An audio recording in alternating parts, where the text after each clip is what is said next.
ভাইরা আমার, বাবা জীবনেরা আমার, আল্লাহ পাক রব্বুল আলামিন কোরআনুল কারীমের মধ্যে বললেন, হে ইমানদার বিশ্বাসী বান্দাগণেরা, তোমরা আল্লাহকে ভয় করো, ভয় করার মতো করো। শুধু ভয় করলে হবে না, ভয় করার মতো করতে হবে। আপনার নামাজও পড়ে, এমন মানুষ আছে নামাজও পড়ে চুরিও করে, আছে না? না কথা বলুন।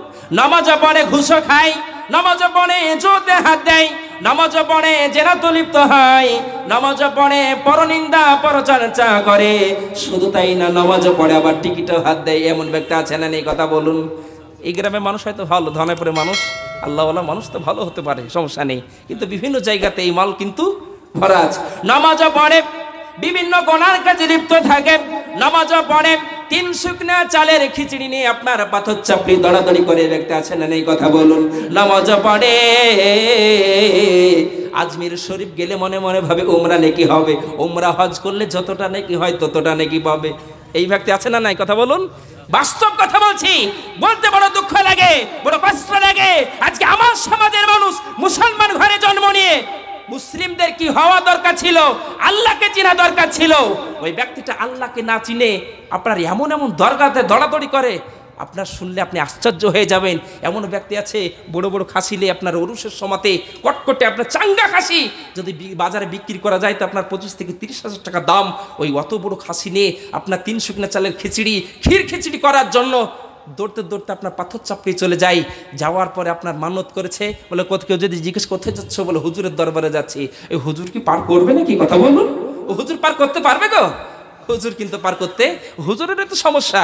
হুজুর নিজেই পার হতে পারবে কি? তার কোনো সার্টিফাই নেই। হুজুর তো নিজেই আপনার পার হতে পারে, তার কোনো গ্যারান্টি নেই। ওই হুজুরের কাছে যদি আমরা দৌড়াদৌড়ি করি, পার হবে? কথা বলুন।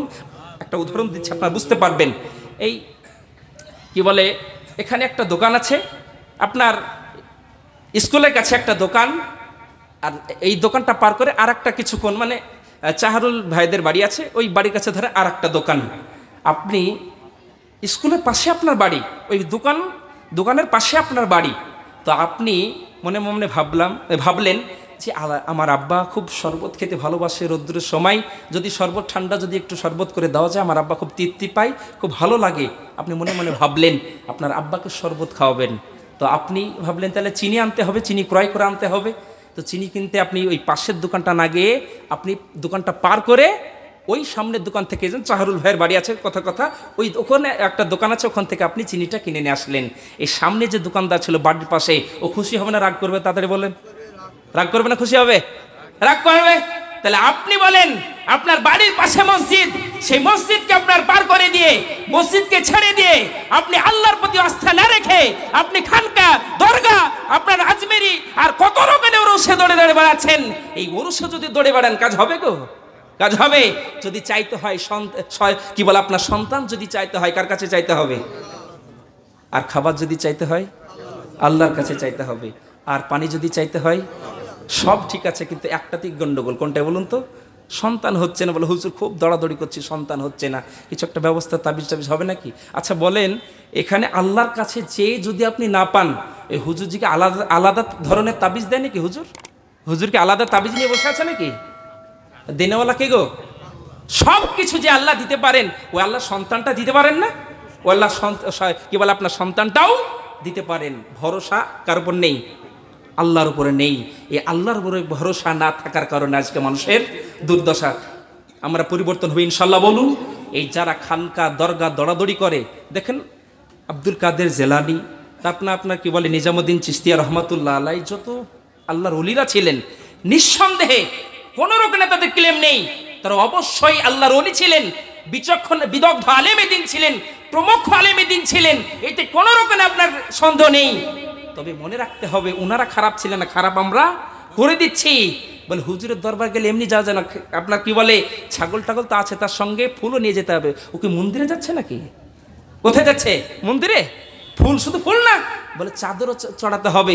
ভালো করে আপনি মনে রাখবেন, যদি চাদর চড়ানো যদি জায়েজ হতো, আল্লাহ নবীর কবরে ফার্স্ট চাদর চড়তো কি চড়তো? কথা বলেন। আল্লাহ নবীর কবরে ফার্স্ট চাদর চড়তো। যদি চাদর পরানো জায়েজই হতো, আল্লাহর রসুলের কবরে হীরা মণি মুক্তা যত দামি আপনার চাদর হতো, ওই সব থেকে দামি চাদরটা আল্লাহর রওজায়, আল্লাহ নবীর রওজাতে মানুষ দিত। বলুন কোথায় পেলেন আপনি? যে আপনার চাদর চড়াতে হয়? কোথায় পেলেন 300 কিনা চালে খিচুড়ি নিয়ে দৌড়াদৌড়ি করতে হয়? হে মুসলিম, ভালো করে আপনাকে জানতে হবে। আজকে আমার যুব সমাজ জানে না বলে অনেক কিছু ভুল করে বসে। এই স্টেশনে আপনাদেরকে বলা দরকার আছে, এই যে আপনার কি বলে বিভিন্ন স্টেশন আপনারা দেখতে পান, কলকাতা, আপনার কি বলে গুজরাট, কেরালা, বিভিন্ন জায়গায় আমরা সফরে যাই।